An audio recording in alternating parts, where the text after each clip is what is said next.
ఇప్పుడు ఓటీటీలో రిలీజ్ అయ్యి రికార్డ్స్ లేపేస్తున్న ధురంధర్ మూవీ క్యారెక్టర్స్ని ర్యాంకింగ్ చేస్తున్నాం. సో ఇప్పుడు ఫస్ట్ క్యారెక్టర్ అక్షయ్ ఖన్నా గారు ప్లే చేసిన రామన్ డకాత్.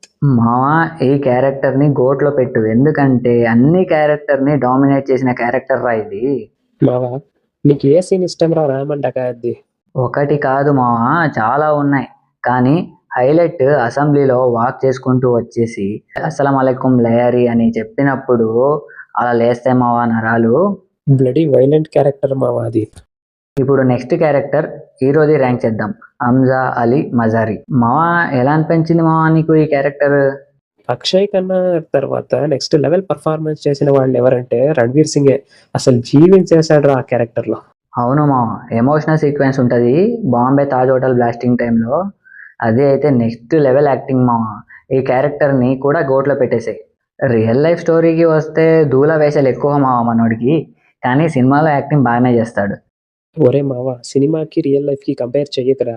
అలా చూస్తే దీపికా పడుకోలే. రే ఆపరా, దీపిక ఎందుకు వస్తుందిరా ధురంధర్లో? ఏదో అలా ఫ్లోలో వచ్చింది మావా.